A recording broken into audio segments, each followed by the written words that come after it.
the TV. Can you guys hear us all right? All right. Hello? Great. You sound good. Katie, you're fine right now. It's not, or isn't it? Or I don't know, is it? It's on. Oh, it is on. It is. Wait a minute. Oh yeah, there's my hand.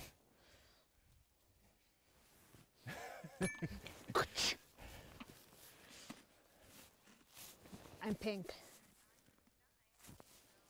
Yeah. Okay. Oh wow, I've got the first line.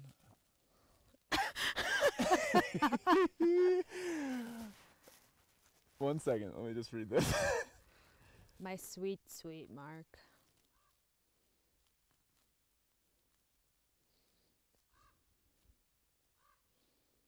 Okay. And I'll do the xylophone jingle. Okay. Okay. Let us know when we're on and live.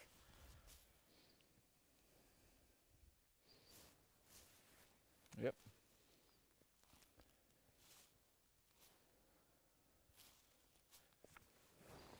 Hi, everyone. Hello. Greetings, everybody. Before we begin, we want to remind you that we will be answering your questions after the broadcast today. So please submit your questions to our most recent Facebook post. And if you're logged into YouTube, you can chat with us that way. And Instagram. We just posted something on there. Oh yeah, so you can check that Go out. find And if us. you take any photos of your class that's tuning in to the live stream, feel free to share those photos using the hashtag Snowdesk 2019. What a good hashtag. Oh yeah. Okay, so friends, welcome to this edition of Snow Desk, the show from the snow in Grand Teton National Park. What a good jingle. I'm Ranger Millie. And I'm Ranger Mark. And we're coming to you live from the town of Moose in Grand Teton National Park, located in the northwest corner of the state of Wyoming. There on your map, the star is where we are sitting, and you should look for where you are. How close or far are you from us? Yeah. So as you can see, it is pretty wintry out here today. It is 16 degrees right now. It's actually been colder than it's been in the past week. Yeah. It's definitely dropped a little bit since the past couple days. But the cool thing about today is that at least the sun is out and shining. Oh no! It's so exciting! You can see the beautiful Tetons behind us. I don't think I've seen the sun in 2 weeks. Yeah, it's been a while. Yeah. So yeah, you've actually connected with us as we sit at a desk made out of 4 feet of snow. We have been getting tons of snow this winter. Yeah. February has been was a record-breaking month of snow. Oh yeah. We actually received 81.2 inches of snow during the month of February. As you can tell, there's still a lot of it sitting here. We currently have about 4 feet of snow, and we have Ranger Katie standing by it to give you a little sample of what that looks like to have 4 feet of snow sitting on the ground. That's a lot of snow. Yeah, if you had any little ones walking around out here, they could get get lost. Yeah. Yes, you know any little ones that might be getting lost in the snow? It's like my friend Izzy. Yeah. She was out here the other day, and she got kind of lost out here. Yeah. Yeah. So yeah, this year for the snow desk, we basically just had to carve this thing out of the snow, shape it a little bit, and we were ready to roll, except for when it snowed even more and we had to dig it back out. Right. So yeah, it's a lot different than in past years where we had to gather a bunch of snow together and pile it together to make the snow desk. So yeah, the winters vary a lot around here. We're pretty happy to have so much snow this year. But it can have pretty big implications going forward. You know, like if all this snow melts pretty quickly come summertime, we could be in for some pretty bad flooding events. And we live pretty close to the river, so that could impact us. Yep, definitely. Okay, so this park is one of many special places in the United States that have been set aside to be protected forever. These special places, like I'm thinking of the Statue of Liberty, the Grand Canyon, effigy mounds. What's your favorite national park? I'm a big fan of Yosemite. Oh, Yosemite, yeah. So all of those places have been set aside because they tell the story of all Americans and are important to people around the world. There are lots of amazing things to explore, discover, and learn here, and they've been set aside and protected for you. That means that this beautiful place will always be here for you to come and visit. And until then, we're super excited that you are tuning in through YouTube. Absolutely. Yeah. So Grand Teton National Park was created to protect the beautiful mountains behind us. Look at them. Yeah, there you go. This is the Nice first time I've shot. seen them in a week. We have these pristine waterways, and we've got a variety of wildlife. As you can kind of see some samples on the screen there. So this place is incredibly wild, in part because of our extreme seasons. For example, we are coming to you live in the middle of a long winter, and that winter can actually be well over half the year. Yeah. So we're talking like 6 to 8 months of winter. That is pretty long. And I think this winter is going to be longer. We won't ever have summer. It's seeming that way. So yeah, and during these winters, as I talked about, we do get lots of snow around here. Right now, up in the mountains in the Tetons, there's about 10 feet of snow sitting on the ground. Wow. Average annual snowfall up there is over 30 feet cumulatively. So lots of snow. It's like the height of a 3-story building. So imagine, you know, if you're in a 1-story school building, 3 of those stacked on top of each other. That's how much snow falls every year up in the mountains back there.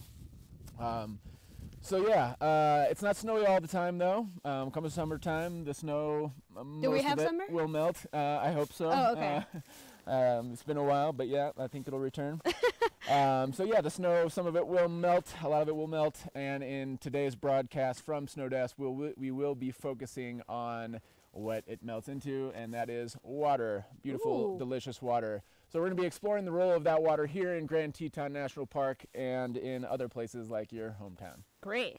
Okay, so water, or H2O, can exist in 3 different ways or states of matter, and we have some really amazing hand motions. So if you are watching, please feel free to do these with us. So water can exist as a solid, as a liquid, and as a gas. And we're lucky that here in Grand Teton National Park we can find all 3 of those. We sure can. Yeah. So let's start with the solid or frozen stuff. We've got a lot of that solid frozen water around us. Right there, right here. All over the place. That is what our desk is made out of. But yeah, frozen water can come in a variety of other forms as well. So besides snow, we've got ice, obviously, glaciers, ice caps, permafrost. And we actually have a field correspondent standing by who'd like to tell you all about a unique form of frozen water that we have here in Grand Teton National Park. Hi there, my name is Ann, and I'm a park ranger here at Grand Teton National Park. This weekend, I got to ski down my favorite form of frozen water, a glacier. This is one of 11 glaciers we find in the park today. A glacier is a large moving body of ice and snow that takes years and years to form. The weight of the snow and ice creates a lot of pressure and squeezes that ice and snow and makes it move downhill. That's different from regular snow and ice that you might encounter. Glaciers actually flow like a large river of ice. Imagine silly putty. Silly putty is solid, but if you put it on top of a desk, you might see it ooze over the side because gravity is going to pull it down, just like a glacier. Glaciers are really big. They can be at least as big as your school, if not huge. Glaciers are a really important form of solid water because they can shape mountains, melt into cold, clean water, and serve as habitat for animals. One creature that needs glaciers to survive is the western glacier stone fly. Stoneflies are small insects that live in clear, cold water and lay their eggs in mountain streams. So imagine like water that has recently melted from a glacier. In fact, Grand Teton National Park just discovered a new species of stonefly in a stream formed by the melting water from the Middle Teton Glacier. And that stream is icy all year long. We know that stoneflies are very sensitive to water pollution, so having them here is special. Stoneflies tell us that we live in a healthy ecosystem. Furthermore, Stoneflies are an important part of the food chain, and they provide sustenance for animals such as our beautiful rosy finch, and they eat the insects that we find in these cold, snowy habitats. So imagine if we didn't have glaciers, we wouldn't have these cold mountain streams, and we wouldn't have stoneflies, and they wouldn't serve as food for our beautiful rosy finches. So glaciers are a really important part of frozen water that we find here in Grand Teton National Park. They are my favorite form of frozen water, and I hope they're becoming your favorite too. So please think about, a form of frozen water that you might find in where you live. And think about it for a minute, and then turn to your neighbor and share what you thought of. So, welcome from Grand Teton National Park. I will see you guys later. Goodbye. Ranger Ann is pretty cool. Thanks, Okay, Ranger so Mark. Yes. Ranger Ann talked about solid or frozen water. What is your favorite kind of frozen water? Oh boy. I do like a cool drink, provided I have some ice cubes. Oh, okay. I wasn't sure where you're going with that one. Yeah, ice cubes. I'm into that. Okay, so next, liquid water. And it's the most prominent form of water on Earth. This is what we drink with, what we cook with, what we bathe with. And liquid water can be dew, rain, or rivers. And we have another field correspondent standing by who's broadcasting from the Snake River. Hey, Ranger Clay, can you hear us? Hi there, my name is Clay Hanna, and I'm one of the rangers here in Grand Teton National Park. And I'm really excited to share with you one of my favorite forms of liquid water here in Grand Teton, and that's the rivers. Now I'm coming to you live from the Snake River, one of the largest rivers in the western United States. Now we're fortunate here in Grand Teton that the headwaters, or the start of the Snake River, is just to our north. And that river flows through Grand Teton, through Wyoming, Idaho, Oregon, Washington, and eventually all the way to the Pacific Ocean. Now that's pretty amazing to think about, that this water here eventually makes its way all the way to the Pacific Ocean. I've always thought how long that might take. I wonder who I should ask. Maybe I'll just ask the river. River, how long does it take you to get to the Pacific Ocean? Wow, well said, well said. Now surprisingly, the river does not always look like this. When do you think the river flows the fastest? What time of year? Now if you said the spring or the summer, you're absolutely correct. Because during that period, all of this frozen water, this snow that we see, is going to start to melt. And as that turns from frozen water to liquid water, it's going to have to flow somewhere. And eventually it makes its way down to the Snake River. But in the winter, this time of the year, it can actually get cold enough at night that the river can completely freeze over, which is pretty amazing. Now, no matter what the river looks like, what the water looks like, whether it's frozen or liquid, creatures here in Grand Teton National Park, they depend on the Snake River in order to survive. Creatures like bald eagles, cutthroat trout, moose, beaver, and one of my favorite animals found here in the park, the river otters. Now, river otters are a member of the weasel family, and they've often been described as adorable, playful, and just all-around fun. Now, river otters are carnivores, and they'll spend most of their time in and around the water, but they can also be found on the banks of the Snake River. They usually travel in family groups, and they can be seen wrestling on the banks or in the water. And even this time of the year, when there's snow on the banks, they'll make slides that go down into the Snake River, which is really fun. Now, river otters are very sensitive to pollution, which is important for us here in Grand Teton because that allows us to measure the health of the river and the ecosystem. Now, I want you to imagine this pristine river behind me. Imagine if the Snake River were polluted and how that would change the game. Well, it might mean that we don't have river otters, which could change the food web and completely change the ecosystem. So that's just one example of how rivers are an important source of liquid water. Now I want you to take a moment, and I want you to think about where you live and all the different sources of liquid water that can be found there. And in just a moment, I'm going to have you turn to a neighbor, and just describe to that neighbor what your favorite form of liquid water is. But before we do that, I'm going to send it back to the snow desk. Thanks, Ranger Clay. Can you believe he tried to interview the river? He's so silly. Yeah, what a goofball. So I was thinking about Ranger Clay's question. Yes. Do you have a favorite form of liquid water? I do. So I'm thinking about pond water in the middle of nowhere, Massachusetts.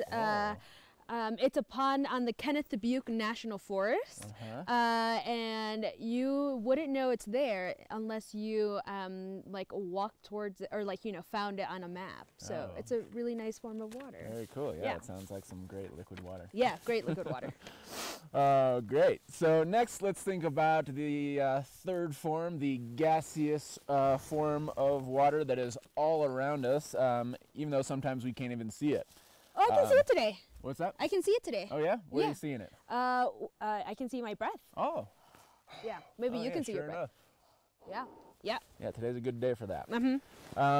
So yes, that is a great example of water vapor, and we find it when water heats up, like inside our warm bodies. Oh yeah, nice and warm, toasty. Yes, and here in Grand Teton National Park, we have a special example of naturally warm water that cool. produces some water vapor, and we have Field Ranger Megan standing by. Megan, are you there? Hi, I'm Ranger Megan. I'm coming to you from Kelly Warm Spring here in Grand Teton National Park. And my favorite form of water is steam, or water in the form of gas, because it's sneaky and you never know where you're going to find it. In fact, sometimes it's invisible. You can see it a little bit here today. If it looks a little foggy behind me, that's because I'm standing next to a warm spring. It's about 80 degrees year-round, so a little cooler than your average hot tub. And there's a pocket of magma underneath us that's keeping that steam, that water warm and pushing it out into the warm spring for us. Now, there are other animals in the ecosystem that'll take advantage of the steam here.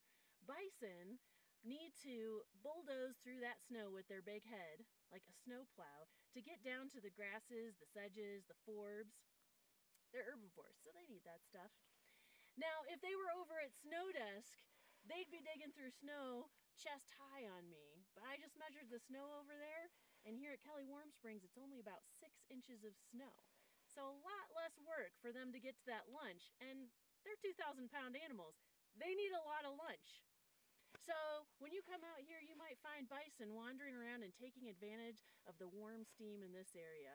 They're an important part of our ecosystem. Without them, our food chain wouldn't be complete here. So we're really happy about that. They're also really important because this is one of the only places in the world that you can find free-roaming bison. Now, that's just one reason why I like steam and water vapor. I want you to think about your home for a second and think about all the places that you might find steam and water vapor.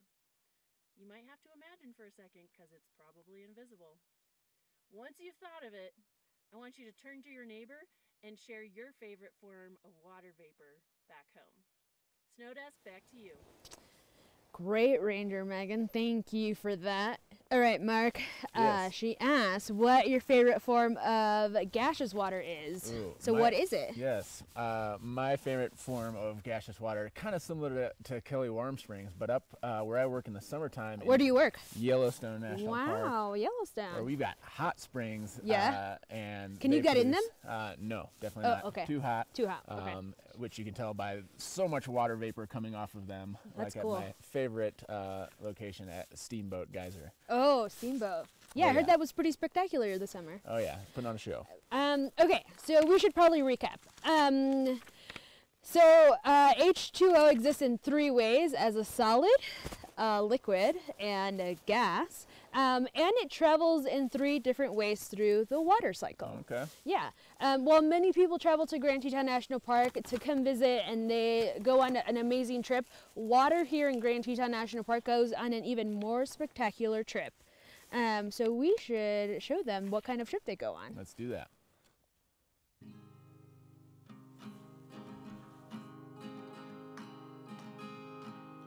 No need for cars or the straps of your guitar. Water moves about the Tetons with ease. It's simple, can't you see? The water cycle, 1, 2, 3. Follow along to to the tune of this song. One, evaporation when the sun comes out. Two, water condenses in the clouds. Three, precipitation when the clouds get mighty heavy and the rain, it all falls down. Then down our cascades, a myriad of waterways brings the rain to our rivers and our streams. Glacial lakes are filled in the way that water will make us jump with joy and glee. One, evaporation when the sun comes out. Two, water condenses in the cloud. Three, precipitation when the clouds get mighty heavy and the rain, it all falls down. Yeah, the rain, it all falls down.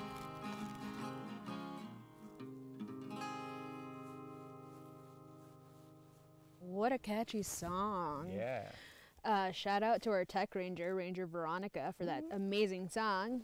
Okay, so you might be wondering if it travels by the way of evaporation, condensation, and precipitation, where in the world, not just Grand Teton, can we find water? Like, where else in the world can we find water? You know, after talking about all this water, I could really, drink some. I'm getting real thirsty out here. Okay, hold on. So let's think about all the different places where you can find water on this wonderful planet Earth.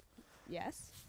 Can you think where you might be able to find What, where can I find Yes, it? Okay, yes. I'm thinking, I have great examples. Jackson Lake. Amphitheater Lake. Oh, yeah. Surprise Lake. Yeah, excellent. Yeah, those are Jenny good. Lake. But, okay, so not necessarily, those are great Phelps examples Lake. of specific names. Should I keep going? Of water? No, please. Oh, okay. Thank you, though. Of our wonderful lakes that we have here in Grand Teton National Park. But so thinking about not just specific places, but like categories, like the category lake.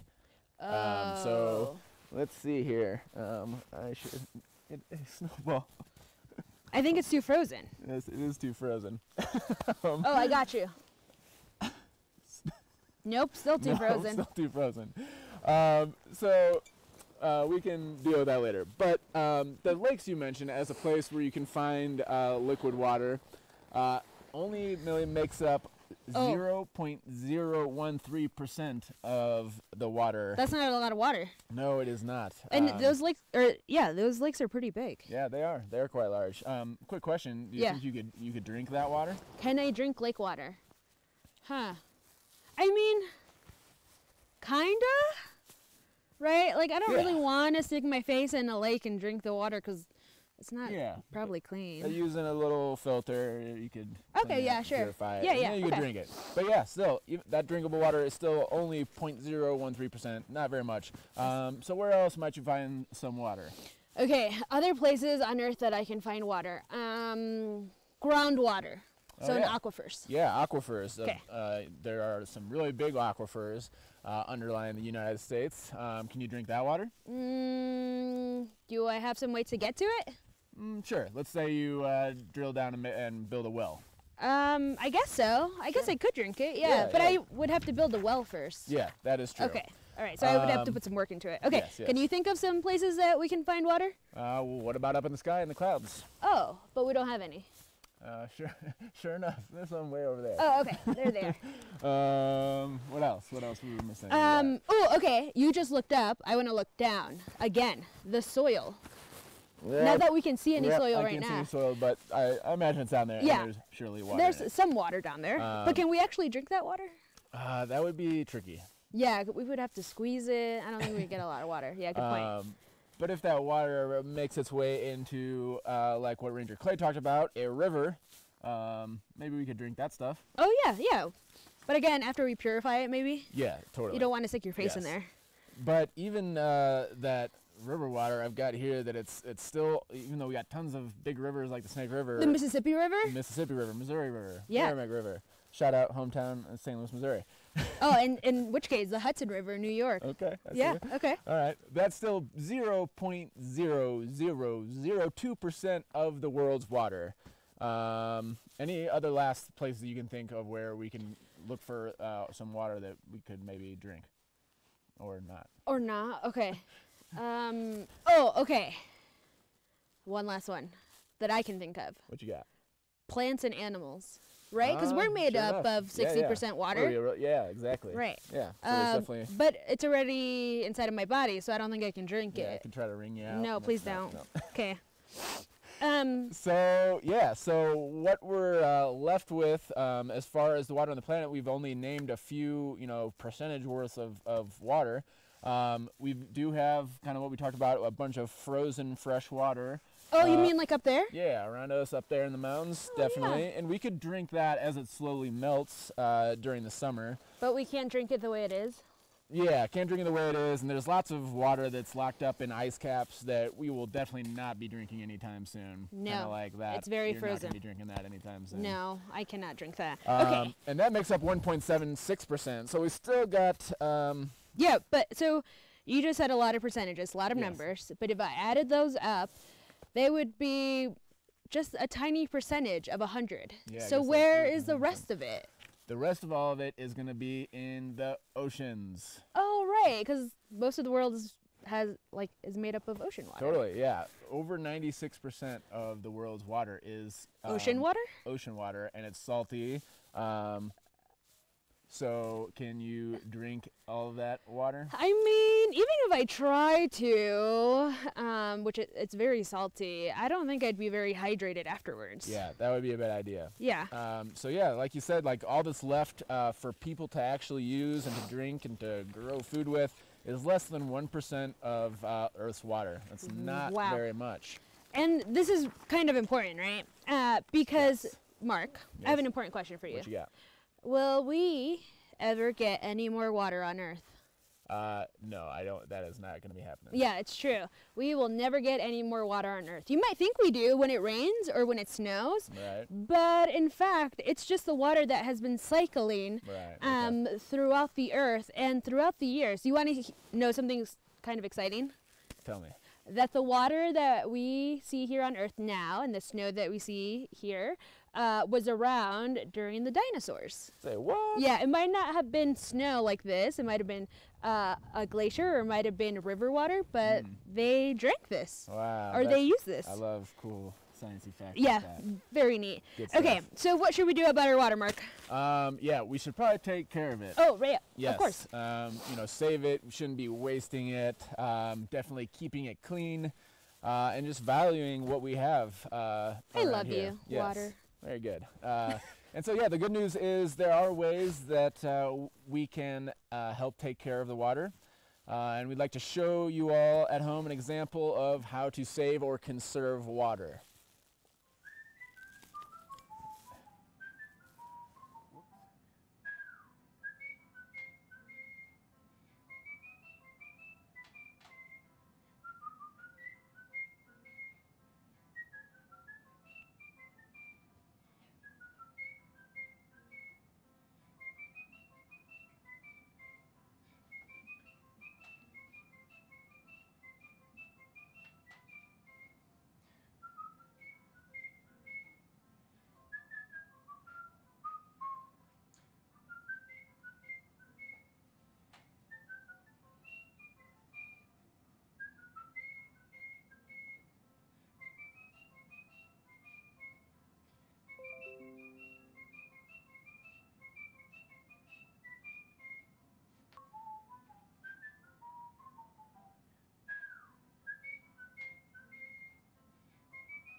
ranger friends are really silly. Yes, they Okay, are. I have a couple of disclaimers. Okay.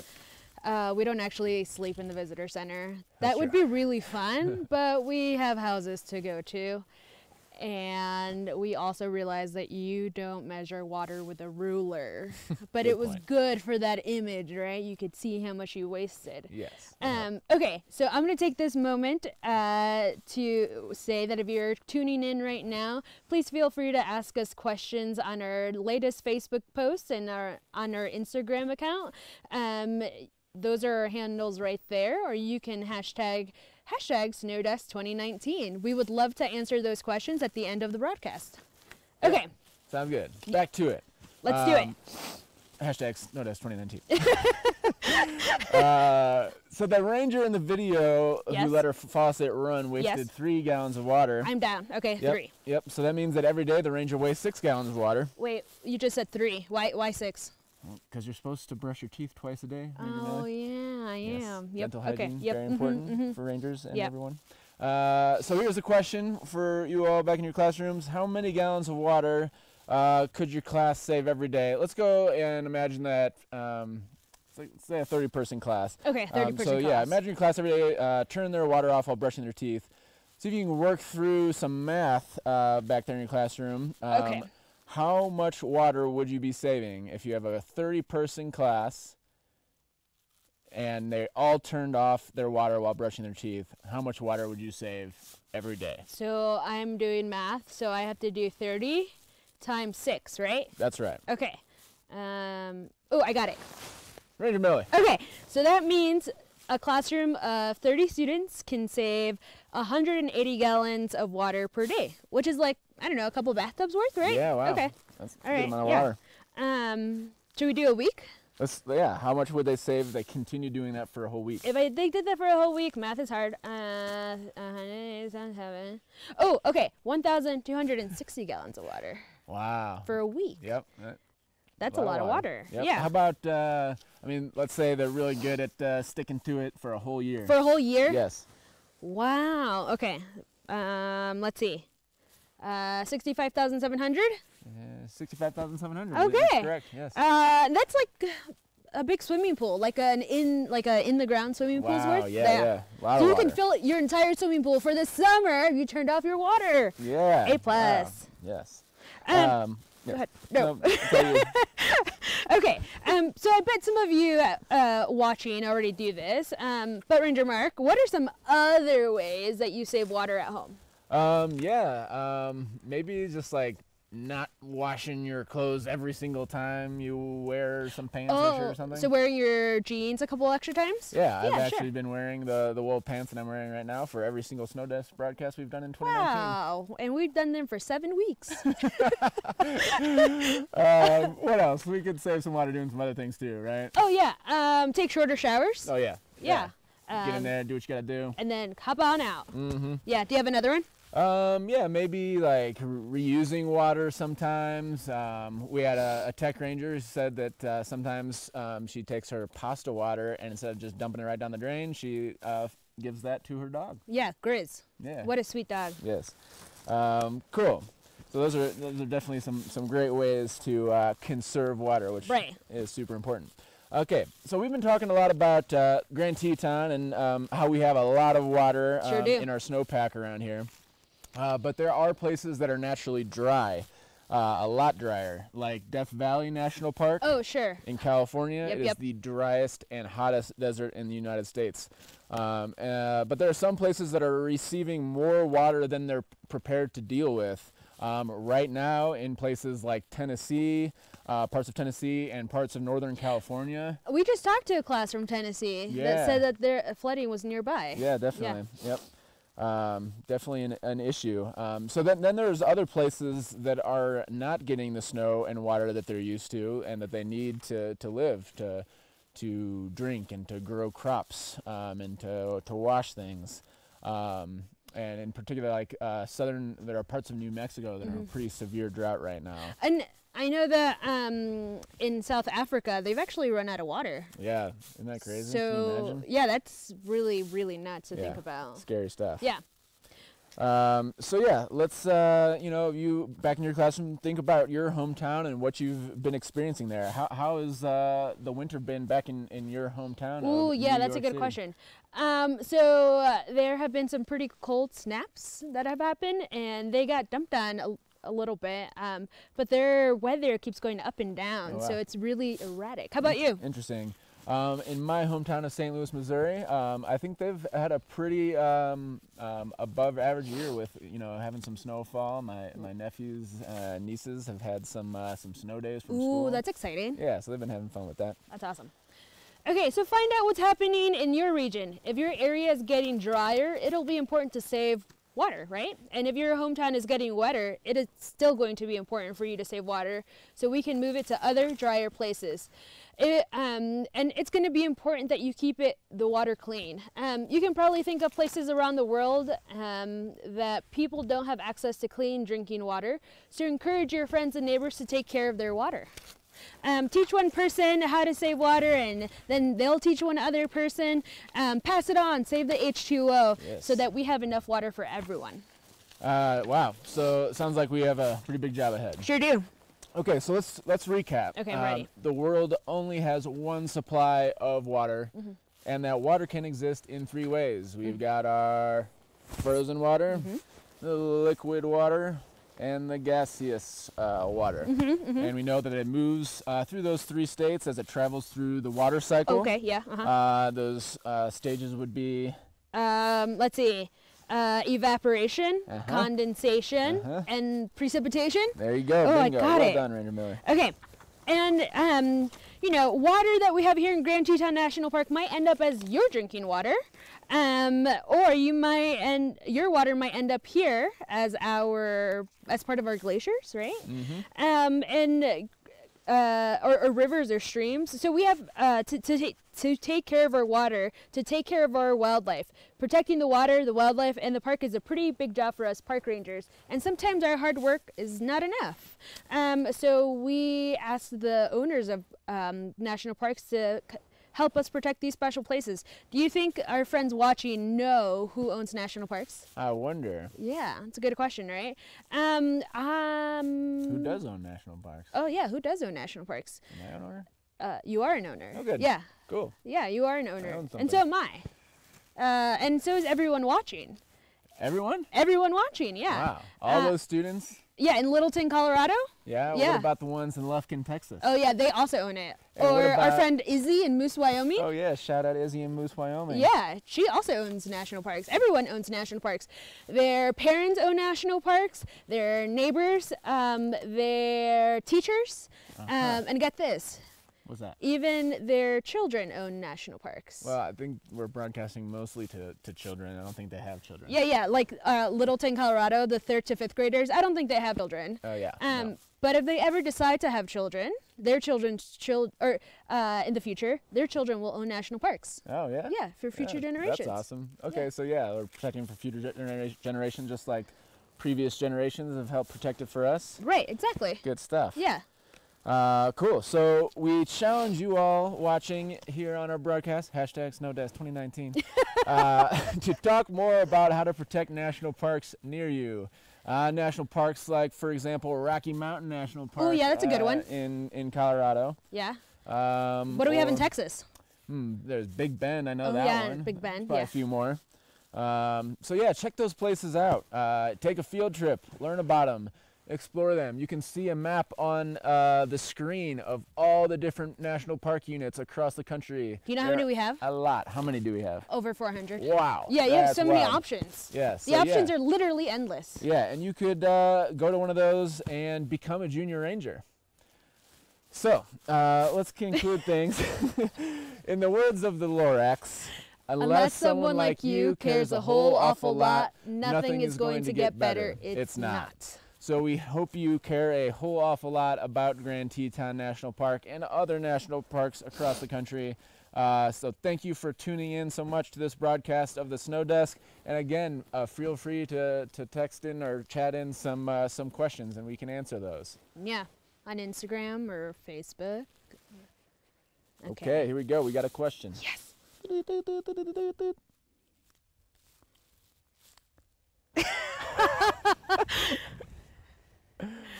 How is the cross-country ski track? Yeah, that is a good question, because if you're out here, you might want to know that. I think It's a might be doing beautiful that this day. afternoon, yeah. Yeah. So how is it? You live closer to it. I believe they groomed it this morning. Is that right, Tech Rangers?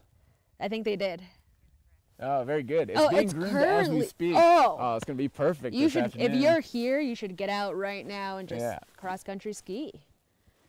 Or snowshoe, yeah. So yeah, I mean, and for the people not around here, we do have some places in the park. You know, a lot of the roads are closed right now because there's so much snow. But on some of those roads, we groom them so that it's like easier to cross country ski. Breaking trail can be really fun, but I think we have so much snow that it would be lots of work. Yes. Yeah. Any other questions out there? Ooh, favorite animal. What is our favorite animal? That's a good question. You want to take this one first? Oh, sure. I'll take this one first. My favorite animal is a little tiny animal that lives really high up in the mountains. And it actually doesn't hibernate in the winter. It stays awake all year round. It is the pika. The pika. Yeah, it's smaller than my hand, so it's not very large, and it's related to the rabbits. Kind of funny to think about. They're looking at one. Yeah, you're looking at one right now. Very cute animal. They live up high, and all summer long they pick flowers and grasses and dry them out so they can have something to eat during the winter. Nice. Yeah. How about you? Good What's your favorite strategy. animal? Well, I am Ranger Mark Wolf. Oh, yeah. And coincidentally, my favorite animal here in this park and in the greater Yellowstone ecosystem is the gray wolf. Oh, yeah. That's Yeah, good, they're amazing creatures. They're really big dogs that are the top predators around here. Yeah. But we don't usually get to see them. Yeah, no, it's very hard to find them because they're they're pretty wary of being around humans and stuff. But yeah, I've been lucky enough to see them a few times up in Yellowstone, and they're really cool to see, hanging out in their packs and stuff. I didn't know this, but apparently wolves harmonize. Really? Yeah. As they're howling? Yeah. Oh, cool. Shout out to Veronica. Another reason that wolves are amazing. I cannot probably harmonize. Yeah, you probably shouldn't do that with them. Yeah, bad idea. Yes. How about some other questions out there? Ooh. How are the mountains looking today? Well, I mean, they our look Tech Rangers amazing. Check them Okay. out. You can't see the Grand because there's a cloud covering it, but it looks like it's moving out of the way. Yeah, the mountains are amazing. This is the first time I've seen them in like a week. At least something like a week. Yeah. All kinds of fresh snow up there. Yeah. It's gorgeous. This is the most snow I've ever seen on them. They're really beautiful. Good question. Yeah. Oh, what do park rangers do? Mark, tell us about what you do. So when I'm not working here at the snow desk, sometimes I'll guide field trips of local students that come here to the park, and we'll go exploring in the park and learning about the animals. Okay. What else? Sometimes I... You know what you do? What do I do? You Tell write me. a lot of letters. Yes, I write a lot of letters. So if you over there in Littleton, Colorado, Or Lufkin, Texas. Lufkin, Texas, send us a note. Tell us what you thought of the broadcast, or you can ask further questions, and we'd love to correspond with you. Yeah. So yeah, we definitely do a lot of that. People do contact us from all over the country and world. Right. And you're seeing pictures of all the other things that rangers do. That's our public affairs officer, Andrew White. That is one of our volunteers. Yeah, that's our volunteer on the String Lake Brigade. Again, that's another volunteer on the fire truck. We have... there's an interpretive ranger right there who goes out with the public. Interpretive ranger. Oh, yeah. What is? Yeah. So you might think, the first thing you might think of is someone who translates one language to the other, but they translate or tell the story of this place. Nice. So that's what they do. Yeah. We have firefighters, cops, all sorts of rangers out here. Yep. Yeah.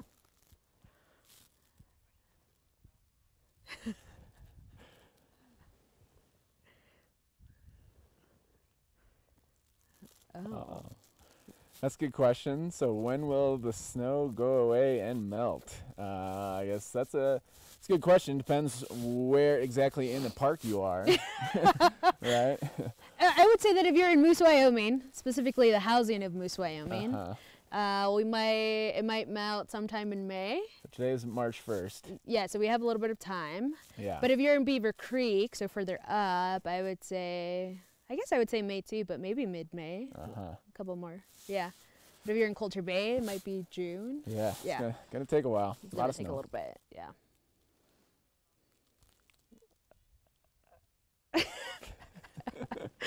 Okay, the question is, how do snowshoes help you stay afloat?